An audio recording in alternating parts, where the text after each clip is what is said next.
여러분 반갑습니다.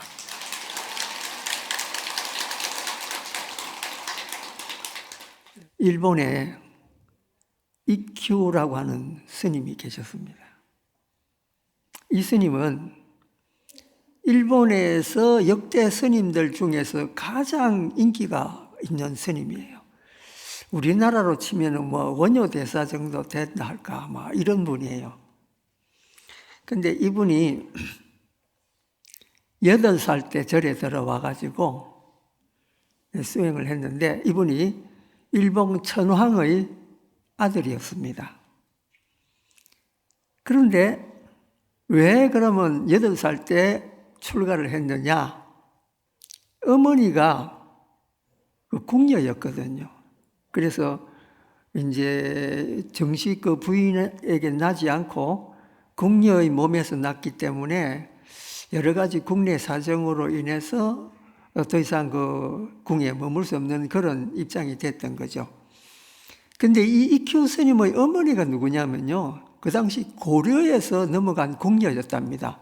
그러니까 이 이큐 스님 몸속에는 한국인의 피가 흐르고 있었다, 이런 거죠. 그리고 이 스님이 얼마나 지혜가 많았던지 어릴 때부터 굉장히 유명했습니다. 지금도 일본의 애니메이션 보면은 이 이큐 스님이 등장을 많이 합니다. 그 정도로 여러 가지 살아있으면서 에피소드를 많이 남긴 스님인데, 이 스님이 이제 돌아가실 때쯤 돼서 제자들을 한 자리에 불러 모았습니다. 그래서 제자들한테 뭐라고 이야기하냐면요, 내가 너희들한테 봉투를 하나 줄 테니까 너희들이 굉장히 어려울 때 이 봉투를 꺼내서 봐라. 그런데 조그만한 그런 어려움이 닥치면은 이거 잃어보면 안 된다. 반드시 너희들이 감당할 수 없는 어려움에 이르려면은 그때 이 봉투를 열어봐라. 그래서 유언을 하시고 돌아가셨어요. 이제 그 후로 세월이 좀 흘러서 이제 나라에 기근이 들고 이래가지고 정말로 이 스님들이 못 먹고 살게 됐습니다. 그러니까 먹고 살기 힘들어지니까 이제 스님을 그만두는 사람도 있고 전례 신도님들도 이제 끊기고 이래서 정말로 이제 어려움에 봉착을 한 거죠. 그때 한 스님이 그런 제안을 합니다. 그러지 말고 우리 스승님이 남기신 그 봉투 그거 한번 열어보자. 어려움이 닥치면은 이 봉투 열어보라 했으니까 열면은 분명히 뭔가 비책이 들어있을 것이다. 보통 때도 이 지혜가 출중하신 분이었는데 우리한테 이거 남기는 거 보면 분명히 뭔가 해답이 들어있을 것이다. 그래서 온 스님들한테 동의를 얻고 그 봉투를 개봉하게 됐습니다. 개봉해가지고 딱 보니까 문장이 딱 2개 있습니다. 첫째 글귀가 뭐냐면요, 걱정하지 마라. 두 번째 글귀가 뭐냐, 다 잘 될 끼다. 그게 비책이에요. 이제 이것은 굉장히 중요한 뜻을 안고 있습니다. 어려움이라고 하는 것은 어느 시대에나 있던 겁니다. 그런데 그 어려움을 어떤 관점으로 바라보느냐라는 게 굉장히 중요하죠. 그런데 우리가 긍정 마인드를 가지고 세상을 바라보면은 세상 일이 긍정적으로 돌아가게 돼 있습니다. 그래서 이 스님은 그런 긍정적인 마음을 가지라고 그 글귀를 남기신 거죠. 우리가 아무리 어렵더라도 다 잘 될 수 있을 거다라는 희망을 가지고 긍정적인 마음으로 지내면은 어떤 난관도 이겨나갈 수가 있을 겁니다. 오늘 할 것이 성야마천궁품인데요. 이게 이제 이야기가 조금 이제 복잡해질 겁니다. 왜냐하면은 부처님이 왜 하필이면 야마춘궁에 올라가셔가지고 법문을 하실 준비를 하셨느냐, 이제 이런 건데요. 여러분들 잘 아시다시피 야마춘궁이 어디냐면요, 그 육욕천 가운데에서, 이제 육욕천이라고 하는 건 우리 인간도 욕계잖아요. 욕심으로 가득한 세상이라는 거죠. 그 다음에 우리 머리 위에 6가지의 천상이 있습니다. 그 6가지 천상 중에서 3번째가 야마춘궁입니다. 근데 야마라는 게요, 야마천왕이 우리 염라대왕 있잖아요. 염라대왕하고 같은 분이에요. 그래서 야마천이 염마로 변했습니다. 그래서 염마가 그 염라대왕으로 변한 거예요. 그래서 죽어서 심판받는다는 이제 그분이 바로 이제 야마천왕이다, 이 말이에요.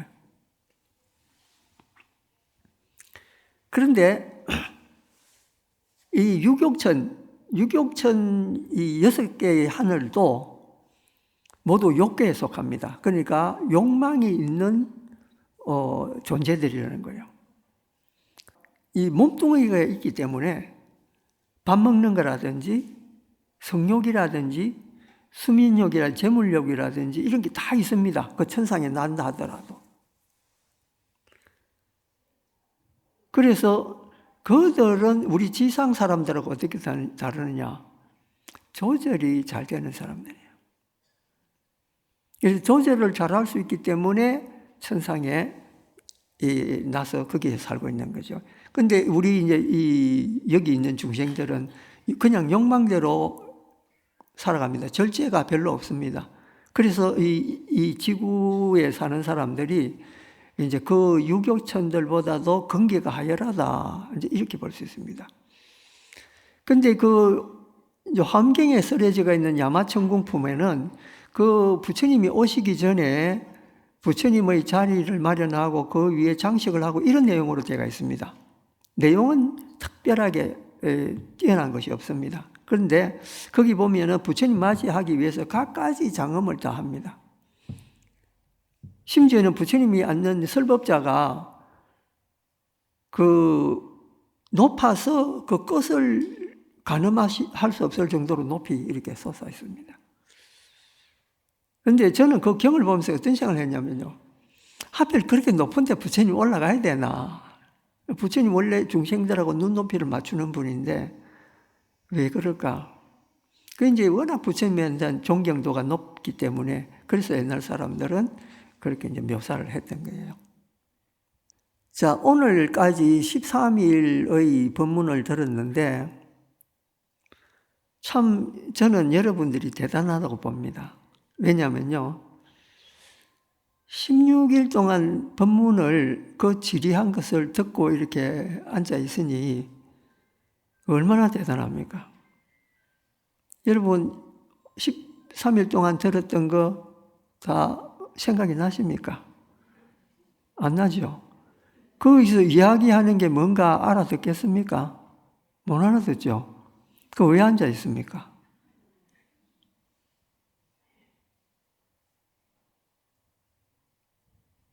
여기서 우리가 30일 동안 하는데 뭘 하나 못 얻어가면은 그야말로 절에 오는 게 아무 소용이 없습니다. 근데 이 법상에 앉은 스님들은 더 어려운 말씀 하시거든요. 왜냐하면 그 경이 그렇게 어려우니까 어려운 말씀 하실 수밖에 없습니다. 여러분들은 만약에 주위에서 다른 종교를 만난다든지 또는 아들, 딸, 자녀들이 그 불교에 대해서 묻는, 어머니 절에 오래 다녔으니까 불교가 뭡니까? 그러면 한마디로 대답할 수 있습니까? 대답할 수 없습니다. 왜 그렇습니까? 불교는 너무 방대하기 때문에 이거 들었다가 저거 들었다가 이게 동서가 분간이 안 될 정도로 어렵습니다. 여기서는 이 말하고 저기서는 저 말하고 그렇습니다. 그러니까 딱 집어가지고 이야기를 못하는 거예요. 근데 오늘 제 법문을 잘 들으시면은 너무나 쉽게 왜 불교를 믿느냐에 대해서 바로 이야기할 수 있습니다. 그러니까 오늘 특별히 길을 딱 세우시고 이 법문을 듣고 딴 데 가서 당당하게 나 불교 신도야, 불교 내용은 이거야, 이렇게 말할 수 있어야 됩니다. 자, 그러면은 불교를 이해하려면은 다른 종교들하고 어떤 차이가 있는가 이걸 알아야 되잖아요. 이것도 간단하게 정리해 드립니다. 모든 종교는 가스라이팅을 합니다. 불교도 가스라이팅 합니다. 그럼 다른 종교는 어떻게 가스라이팅 합니까? 너희들은 죄인이다 이렇게 가스라이팅을 합니다. 왜냐하면 천국 가야 되니까 심판받고 천국 가잖아요. 그러면은 내가 죄인인 것을 내가 자인하면서 신한테 나의 죄를 좀 사해 주십시오 이렇게 사정을 해야 되는. 그래야지 나를 통해서 이 선상에 보내주겠다. 이게 그분들의 약속이잖아요. 그래서 너는 죄인이다라는 걸 끊임없이 강조를 합니다. 그러면 설교 들어봤죠? 설교 들어보면은 죄인이다는 이야기 굉장히 많이 합니다. 그리고 이 죄를 사해 주는 분은 그분밖에 없다. 이렇게 이야기해요. 그렇게 계속 가스라이팅을 해요. 그리고 모태신앙이라는 말 많이 하잖아요. 요 배 안에 있을 때부터 나는 그 신앙을 가지고 태어났어. 그러면 저는 그렇게 이야기합니다. 만약에 사기꾼 여자가 알을 배가 사기치다가 교도소 들어가면 아가 태어나면 본래 사기꾼이냐. 그렇잖아요. 모태 사기꾼은 아니잖아요. 그러면서 이제 애 놈이 계속 어릴 때부터 주입을 시킵니다. 너는 죄인이야. 너는 하나님의 자손이야. 아들이야. 딸이야. 이렇게 계속. 그러면 이제 나이가 20세 됐죠. 그러면 자기가 셀프 가스라이팅을 해요. 그게 가스라이팅이 무서운 점이고 종교가 무서운 게 그것 때문이거든요. 근데 불교는 어떻게 가스라이팅 합니까? 너는 본래 부처야. 이렇게 가스라이팅을 안 해요. 가스라이팅 수준이 조금 다르잖아요. 여러분, 나는 죄인이다 라는 가스라이팅이 좋습니까? 나는 본래 부처야. 이게 가스라이팅이 좋습니까? 그죠? 내가 원래 부처였다. 이게 가스라이팅 좋은 가스라이팅이잖아요. 그런데 그걸 인식을 해야 되는 게 기본 출발이 다르다는 거예요. 하나는 죄인이라는 의식을 심어주는 가스라이팅. 하나는 본래 부처라는 가스라이팅.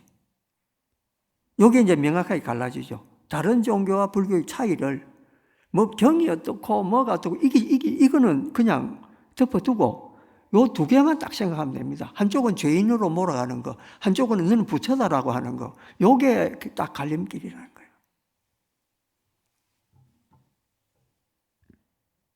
자, 여기서도 이 두 종교의 차이가 느껴집니다. 하나는 믿음으로부터 시작을 한다.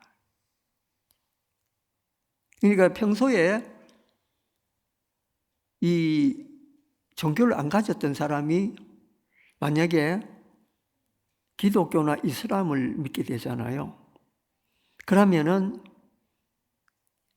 그 성경이나 코란에 들어있는 내용을 무조건 믿어야 된다. 이걸로 시작합니다.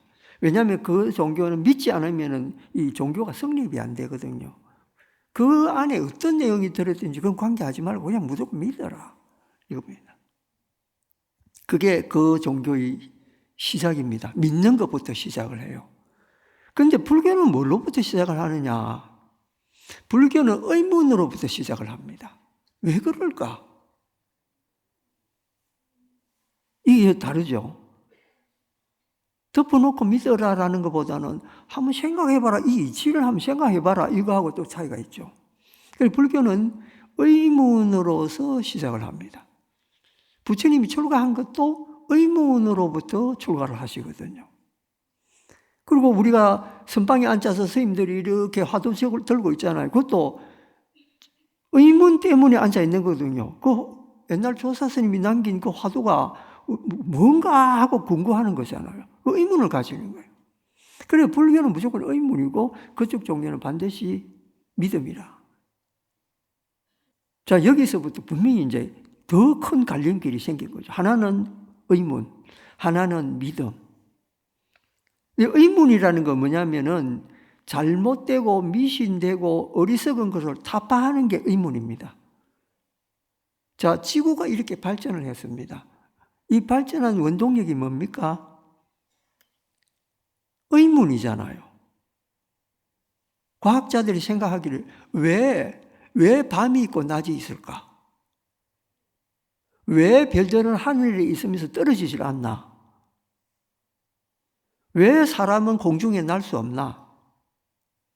왜 여기서 저 멀리까지 빨리 갈 수 있는 방법이 뭘까? 이렇게 의문하면서 그 의문이 쌓이다 보니까 과학이 발전이 된 거예요. 그 과학뿐만 아니라 또 자연과학이라는 게 있습니다. 자연과학은 뭡니까? 왜 천재지변이 일어나나? 왜 간만의 조수가 있느냐? 달은 어떻게 생겼을까? 태양은 뭘로 이루어져 있을까? 이런 과학자들의 질문이 모두 의문으로 시작합니다. 불교가 그렇습니다. 불교는 모든 것에 대한 의문으로부터 불교가 시작되는 거예요.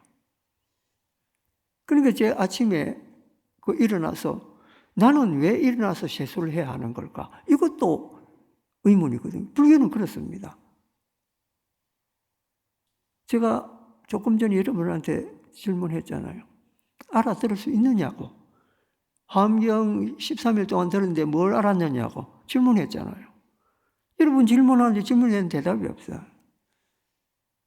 왜냐하면은 여러분들 여기 와서 나는 부처님 믿겠다라는 오로지 한 마음으로 와서 이제 동참한 거거든. 여러분 머릿속에 의문이 없습니다. 그냥 스님들이 그렇게 말하니까 부처님이 경전에 이렇게 이야기를 했더라. 뭐 이 정도죠. 근데 부처님께서는 그거 좋아하지 않아요. 부처님 뭘 좋아하시느냐면요. 의문을 가지고 당신한테 물어보는 사람을 제일 좋아했습니다. 심지어 부처님 이런 말씀 하십니다. 너희들이 의문이 있고 그 세상의 스승들을 찾아보려면 다 찾아보아. 그 스승들 찾아봐가지고 그래도 답이 안 나오면 내한테 온나. 이렇게 말씀하셨거든요. 그러니까 여러분들은 의문을 가져야 될. 그러니까 불교와 다른 종교의 차이점은 하나는 무조건 믿어라. 하나는 의문을 가져라. 여기서부터 출발한다. 그러면은 불교에는 그럼 믿음 없느냐? 있습니다. 불교의 가장 중요한 핵심이 연기라는 건데요. 그 연기에 대해서 여러분들이 많이 들어가지고 잘 아실 겁니다. 그런데 부처님에 대한 큰 믿음을 내는 것은 용서보살이 한 말에서 우리가 알 수 있습니다. 용서보살님이 뭐라고 하셨냐면요. 중론에 보면은 기명계라는 게 있습니다. 부처님께 기합니다라는 그 계입니다. 그 개송에 보면은 연기를 가르쳐준 부처님께 제가 머리를 조아려서 예배합니다. 이렇게 나옵니다. 그러니까 연기라는 것은 불교에 맞으면 절대 진리입니다. 그러니까 절대 진리를 본인이 이해했기 때문에 그게 너무나 기쁘고 환희심이 나서 내가 부처님한테 절 안 하고 기회 안 할 수가 없는 거예요. 저절로 믿음이 생기는 거예요. 그래서 믿음이 생긴 그것이 금강석처럼 단단해집니다.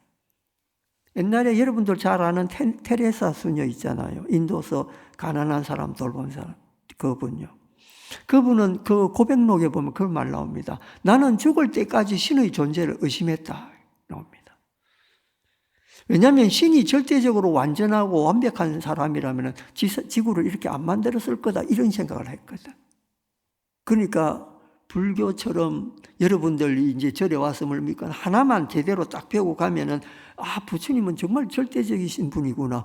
부처님한테 믿음이 저절로 샘솟습니다. 누가 강요해서 믿어라 이래서 믿는 게 아니고 자기가 그 문제를 해결했기 때문에 믿음이 저절로 생기는 거예요. 그 믿음은 진짜 물러나지 않는 믿음이에요. 어떤 상황이 와도. 왜냐하면 법에 대한 확고한 이 마음이 있기 때문에. 우리가 이제 그 법을 제대로 이제 이해를 해야 된다. 이거죠. 자, 그러면은 가장 쉬운 것부터 시작하겠습니다. 근데 가장 쉬운 것이 가장 어려울 수도 있습니다. 제 아는 스님이 수험생 엄마들을 데리고 수험 기도를 했습니다. 100일 기도를.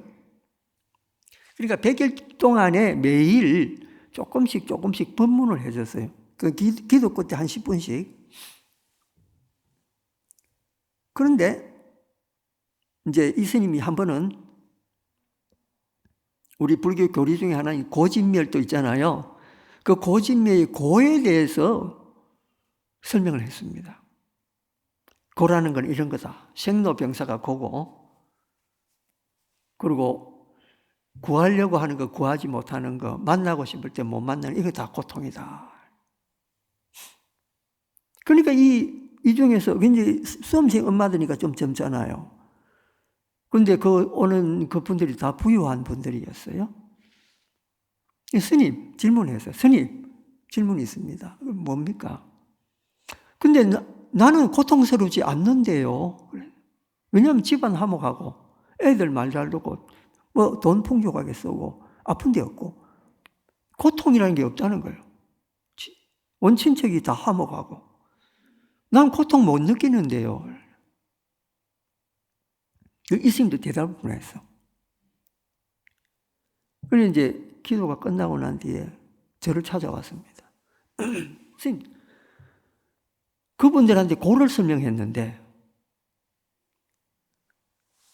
그분은 고를 못 느낀답니다.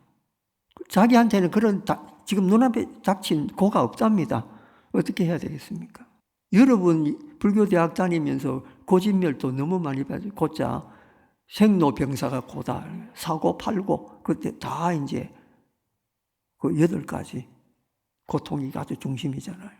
다 고통이다. 근데 그걸 이게 쉽게 대답할 길이 없더라는 거예요. 그래서 제가 그랬습니다. 아이고 이 스님아, 그분들 왜 왔나? 왜 왔습니까? 애들 시험 걸리라고 기도하는 분들이잖아요. 애들이 너그 마음대로 안 되는 그게 고통이야. 그렇게 대답해 줘야지. 여러분 한번 생각해 보십시오. 생로병사 고통은요, 불교가 아니더라도 누구나 다 압니다. 사람은 언제 죽을 거고, 또 언제 늙을 거고, 늙으면 병든다는 건 누구나 다 압니다. 그건 부처님 진리가 아니라도 다 들어있어요. 그런데 불교의 진짜 고통은 뭐냐는 거죠. 부처님 말하는 고라는 게 뭘까? 여러분 이거 제대로 이해 못했지요. 이거를 이해해야 불교 전체가 열리는 건데 이거 잘 모릅니다, 사람들. 불교에서 이야기하는 고통이 뭐냐면요, 내가 어쩔 수 없는 것, 이걸 고통이라고 해요. 물론 생로병사도 어쩔 수 없는 거 있습니다. 그러나 그거는 우리가 이해가 되는 거거든. 근데 우리가 도저히 이 어쩔 수 없는, 한가할 수 없는 그런 고통이 있습니다. 그게 뭐냐면, 예를 들면 아주 가난한 사람인데 겨울이 오는 거. 고통입니다. 근데 그거 자연스러운 거거든요. 근데 그걸 그냥 원래 그게 그런 건데 그걸 고통이라고 생각하는 거예요. 춥다라는 게. 그리고 그 위에 예를 들면 사람 관계에 어떤 사람이 내 마음대로 잘 움직여주지도 않고 내 뜻대로 내 뜻 같지 않고 그런 사람들 있잖아요. 그런 이웃도 있잖아요. 그것도 일종의 고통입니다. 그 세상에 내 의지가 아니고 다른 의지로서 주변에 둘러싸고 있는 모든 어려움이 이게 고통이에요. 고통의 진짜 이유는 그렇습니다. 여러분 고통에서 벗어나고 싶지요. 근데 고통이라고 하는 것은 벗어날 수가 없습니다. 그런데 고통은 여러분들을 성장을 시킵니다. 고통이 없는 세상은 아주 불행한 세상입니다. 여러분 한센병 알지요? 옛날에는 문둥병이라고 부르는 거예요. 근데 문둥병에 그 한센병에 걸리면은 코가 썩어가 떨어지고 이 손가락이 떨어지고 귀도 떨어지고 얼굴이 다 망개집니다. 근데 문둥병이 무서운 이유가 뭔 줄 아십니까? 그 손발, 귀 이런 게 떨어질 때 고통을 전혀 못 느껴요. 세수하다가 어떻게 보니까 자기 코가 이게 손 위에 있네요. 근데 내가 아프질 않아요, 이게. 한센병은 그런 병입니다. 고통을 못 느낍니다. 근데 고통을 느끼는 데가 있잖아요. 손가락에 뭐 이렇게 약간 비있다는 고통이 느끼잖아요. 그거는 치료할 수 있다는 뜻이거든요. 내가 아프니까 약 발라줘 이런 뜻이거든. 그러니까 고통이라는 것은 우리를 새로 재생시킬 수 있는 그런 조건이에요. 여러분 고통 느끼면서 그걸 치유하고 싶습니까? 아니면 한센병 환자처럼 떨어져도 고통을 못 느끼고 싶습니까? 나 고통 싫어. 그런다고 해서 그렇게 되면은 행복하겠습니까? 고통 속에서 한 번씩 희열을 맛보는 거, 그게 우리는 행복이라는 거거든요. 행복은 영원하지 않아요. 행복은 순간입니다. 긴 고통 가운데서 한 번씩 얻어지는 것이 고통이에요. 그러니까 고통이라는 것은 어떻게 바라보느냐라는 게 이게 중요한 거예요. 부처님은 그 고통을 바라보는 방법에 대해서 말씀을 하셨습니다. 고통을 어떻게 봐라. 근데 지금까지 우리가 내려오던 전통 불교 있잖아요. 그 불교에는 원래 초기 부처님이 뜻하신 그런 뜻보다는 중국이나 이런 데서 법경이 많이 각색이 되면서 중국적인 입장으로 해설을 하면서 이렇게 이제 내려왔기 때문에 우리는 새로운 견해를 원래 부처님이 가졌던 그 견해로서 고통을 바라보고 세상을 바라봐야 됩니다. 그런 또 다른 스펙트럼을 가진 안목, 그걸 우리가 이제 뭐라고 이야기하면 리프레임이라고 부릅니다. 생각을 완전히 새롭게 바꿨다 이런 뜻이에요. 그렇게 바라보면 세상은 고통도 아니고 당연한 거다 이렇게 보게 되는 거거든요. 그런데 인간이 가지고 있는 제일 큰 고통 중에 하나가 뭐냐면요. 자기 욕망이 실현이 안 되는 거. 나는 이걸 하고 싶은데 이거를 못 갖는 거. 이걸 못 하는 거. 이것 때문에 고통이 생깁니다. 욕심 없으면은 고통도 안 생길 거잖아요. 근데 사람으로 태어나서 욕심 없기가 쉽습니까? 욕심을 장착하는 게 원래 인간의 모습이거든요. 부처님은 여러분들한테 이제 경에 보면 왜 그리 나오죠? 탐진치 삼독을 끊어라 이렇게 나옵니다. 탐진치 삼독을 끊으면 여러분 어떻게 되는 줄 아십니까? 지구에 있는 동안에 탐진치 끊었잖아요. 그럼 어떻게 되냐면요. 바보가 됩니다. 만약에 욕심 없는 사람이 여기 있다고 생각해 보십시오. 그 사람을 우리 지구인들이 볼 때 온전한 사람으로 보입니까? 화 안 내는 사람, 그는 성인군자로 보이겠죠. 그 다음에 어리석음을 끊는다. 그런 어리석음도 여러 가지 종류가 있습니다. 예를 들면은 여러분 그런 거 많이 봤죠? 저분은 하버드 대학교 박사를 하고 어디가 예일대 뭐를 하고 막 아주 학력이 좋고 공부하고 아는 거 많습니다. 그런데 그런 사람들이 불교를 잘 몰라요. 불교에서는 뭐라고 부르냐? 세지변총이라고 부릅니다.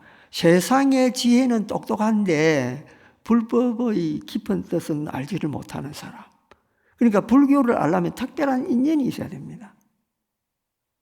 그래서 불법이라는 게 수상하다. 인연 없으면 못 만나는 게 불법이거든. 이제 욕망의 문제로 돌아옵시다. 부처님은 욕망이 없는 분인가? 여러분, 부처님은 탐진치를 완전히 끊은 분이라고 여러분 믿어서 의심치 않죠. 그런데 놀랍게도 부처님도 욕망이 있습니다. 그런데 경에서는 그렇게 안 가르치죠. 다 끊은 분이다. 욕망이 있습니다. 그럼 무슨 욕망이 있을까? 끝까지 중생을 교화하겠다. 이게 그분의 욕망입니다. 그리고 우리 성단이 아주 오랜 세월 동안에 지구상에 남아있기를 바라는 것. 이게 부처님의 욕망이에요.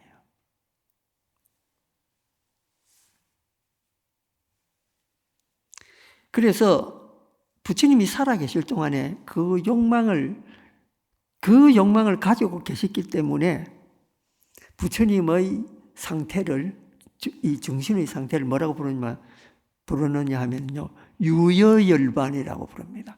열반 상태에 들어가셨는데, 정말해서 완전한 깨달음을 얻으셨는데, 그걸 열반이라 그러죠. 열반을 얻으셨는데 조금 번뇌가 남아있다, 조금 욕심이 남아있다. 그 욕심, 중생교화하고 성단을 길이 보존하는 거, 요게 부처님이 두 가지 욕심인데, 요거에 조금 남아있기 때문에 조금은 남아있다, 이래서 유여열반이라고 불러요. 근데 부처님이 생명이 다해서 이 세상을 이제 완전히 열반하시고 이 형체가 없잖아요. 그러니까 그 조그마한 욕망마저도 이제는 완전히 사라졌다. 이래서 그거를 무여열반이라고 부릅니다. 남아있는 게 아무것도 없다는 거예요. 그래서 부처님의 인멸 상태를 그 두 가지로 나눕니다. 그런데 우리가 살아가면서 욕망 없을 수 있습니까? 욕망이 있어야 살아가는 원동력이 됩니다. 그런데 불교에서 말하는 욕망은 절제하는 욕망을 이야기합니다. 욕망을 추구하지 마라, 이런 뜻이 아닙니다. 욕망을 완전히 꺾고 어떻게 세상을 살아갑니까? 그러니까 욕망을 절제하는 방법을 배우는 게, 이게 이제 불교의 가르침이거든요. 그러면은 우리는 어떤 욕망을 제어해야 되느냐? 가까이 해야 안 될 것들을 가까이 하는 거, 요 욕망을 제어해야 됩니다. 여우가 한 마리 있는데, 이 여우가 지나가는 길목에 칼이 한 자루 이렇게 있는데, 그 칼에 꿀이 가득 묻어 있습니다. 그 여우가 그 꿀을, 칼날에 이렇게 붙어 있는 꿀을 보면서, 저거 얼마나 맛있을까? 그래도 저 칼날 위에 있기 때문에 내가 잘못하면 내가 혀가 날아가겠다. 저거는 먹으면 안 돼. 몇 발 좀 가다가 뒤를 썩 들어보고 하는 말이, 조심스럽게 먹으면 되지 않을까? 그렇게 생각합니다. 그래서 조심히 걸어와가지고 혀를 한번 살짝 대봅니다. 칼등 쪽에. 혀가 괜찮거든요. 물만하다 이거지. 그것도 뒤로 물러나가 이렇게 보고 있다가 칼등에 있는 거를 조금 빨았으니까 옆에 있는 것도 좀 해봐야 되겠다. 그러면은 몇 번 핥고 나면은 이 꿀맛이 뇌를 완전히 지배를 합니다. 이 꿀 묻기 시작하죠. 나중에는 칼날에도 이 혀를 댑니다. 근데 이미 꿀에 완전히 도취가 되어버렸기 때문에 칼날의 아픔이 혀를 자르는데도 몰라요. 그저만 핥습니다. 정신 떡 차리고 보니까 혀가 하나도 없네. 다 잘려버려. 이게 욕망의 결과입니다. 지나친 욕망들 가진 사람도 있습니다. 그 사람들 나중에 보면 집안도 파탄나고 자기도 파멸되고 그렇습니다. 그래서 부처님 5계를 쓰라는 이유가 그거잖아요. 5계를 우리가 받는 순간 절제하는 방법을 배우게 되는 거거든요. 사람한테는 어떻게 해야 되고 물건한테는 어떻게 해야 되고 또 내가 어려운 일 봉착했을 때는 어떻게 해야 되고 이게 다 5계 속에 들어있습니다. 부처님 그걸 가르쳐 준 것이거든. 그러니까 신자들은 두 가지만 하면 된다 이렇게 부처님 가르치는데 하나는 뭐냐면은 5계를 잘 지키는 것과 두 번째는 뭐냐면 보시하라. 이 두 가지가 부처님 가르치는 핵심입니다. 왜냐하면 내가 많이 재물을 모았다 하더라도 보시할 수 없으면 나중에 파멸이 옵니다. 살아서 못 오면 죽어서 오거든요. 그렇기 때문에 그 두 가지 반드시 해라 이렇게 말씀하신 거예요. 그런데 우리가 욕망을 제어한다는 것은 이 자연의 섭리에 반하는 겁니다. 자연의 섭리는 어떤 겁니까? 욕심을 가져라라고 이렇게 만들어져 있습니다. 근데 그걸 거역하고 나는 욕심 안 부리고 그냥 거하게 살겠다. 청정하게 살겠다. 근데 그 욕망이 사라질까요? 우리가 그때 필요한 게 뭐냐면요. 절제하는 힘. 한국 사람이 그 휴머노이드에 대한 영화를 하나 만들었습니다. 그러니까 몸은 로봇으로 돼 있고 머릿속에는 AI 칩이 들어있는 거예요. 그러니까 사람처럼 말하고 행동하고 그런 거예요. 그러니까 집집마다 이제 로봇을 사는 세상이 됐습니다. 그 집안일도 시키고 요리도 시키고 뭐 이런 거 다 합니다. 그런데 한 로봇가 기계 이상이 일어났습니다. 근데 기계 이상이 딱 생기면은 자동적으로 그 로봇을 이렇게 제어하는 본부에다가 딱 연락이 가게 돼 있거든. 근데 그 연락을 받는 순간 거기서 사람들이 와서 그 로봇을 데리고 가가지고 해체를 해버립니다. 그러니까 이 로봇도 몸이 어디 한 군데 고장이 난 거예요. 그러니까 이제 자기를 잡으러 온다는 걸 알고 있죠. 그러니까 거기서 도망을 가게 됩니다. 근데 여기서 중요한 선이 있습니다. 로봇과 AI와 인간의 큰 차이점이 뭐냐면요. 인간은 두려움을 느끼는데 로봇은 두려움을 못 느낍니다. 그러니까 죽음이라는 게 안 두렵다는 거죠. 만약에 어떤 생명체든지 두려움을 느끼면 그건 더 이상 로봇가 아닙니다. 생명으로 인정을 해야 됩니다. 예를 들면은 지렁이가 우리가 가고 있는데 약간만 건드리도 막 꿈틀거리잖아요. 그게 왜 그러냐면 살려고 하는 욕망 때문에 그런 거거든요. 그럼 모든 생명체는 살라고 욕망을 합니다.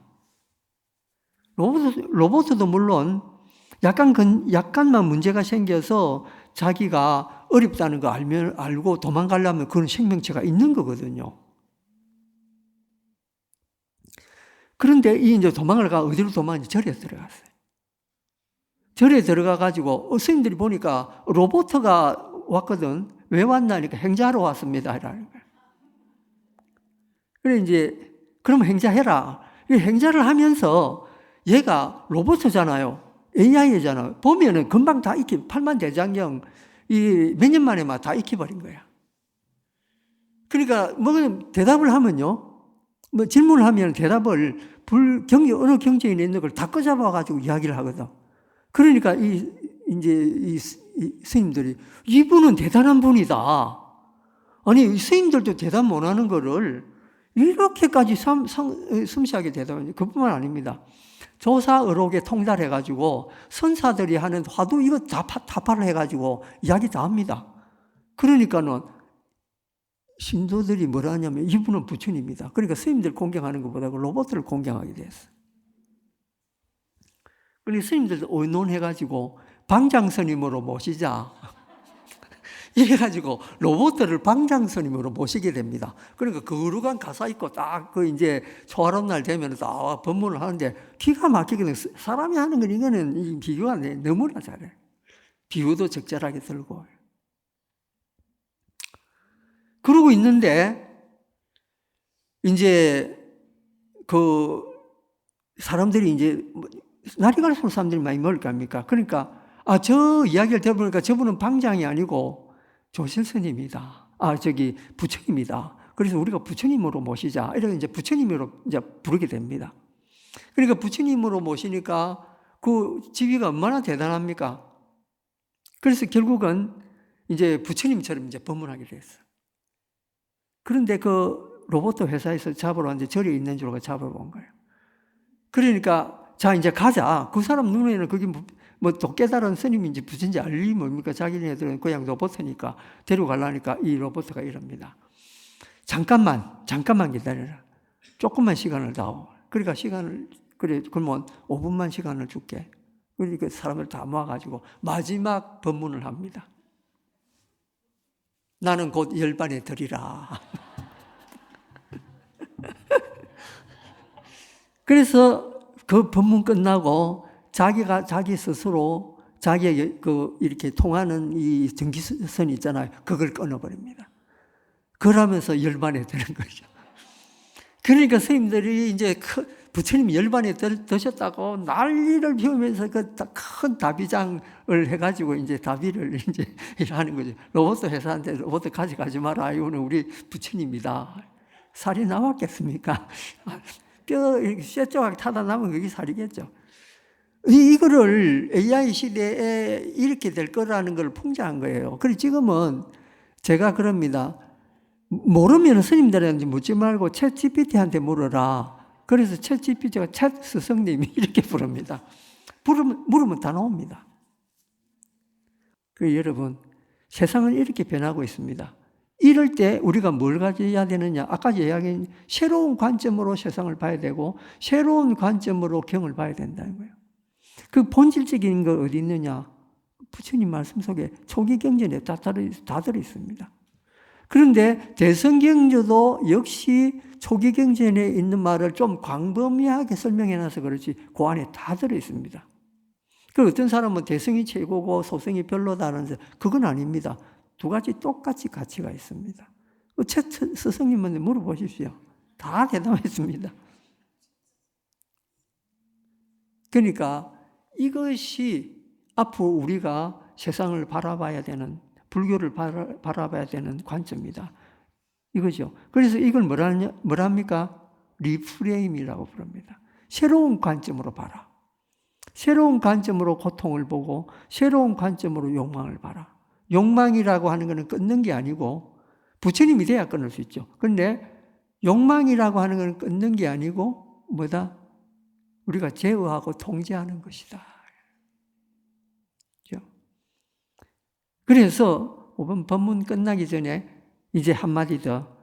우리가 보통 절에 와서 소원을 빌잖아요. 이제 소원을 빌고 또 서원을 세웁니다. 그럼 다른 종교는 어떻게 합니까? 뭐뭐 해 주십시오. 이렇게 서원을 합니다. 평화롭게 해 주십시오. 고통이 없게 해 주십시오. 다 잘 살게 해 주십시오. 그런다고 소원이 빌어집니까? 근데 불교는 뭐라고 부릅니까?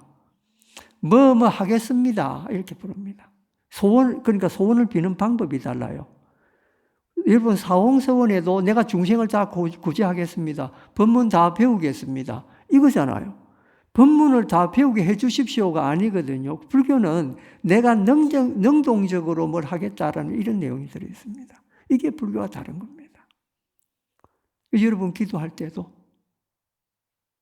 내가 뭘 하겠습니다. 이렇게 기도를 해야 됩니다. 부처님 내한테 우리 아들 합격하게 해 주십시오가 아니고 우리 아들 합격시키겠습니다. 그러면서 옆에 앉아가 같이 밤새는 거예요. 이런 거예요. 불교는 실천이거든요. 그래서 앞으로 여러분들이 기원할 때 내가 뭐뭘 하겠습니다. 이렇게 기원해야 됩니다. 오늘 오전 법문은 이로써 마치겠습니다. 감사합니다.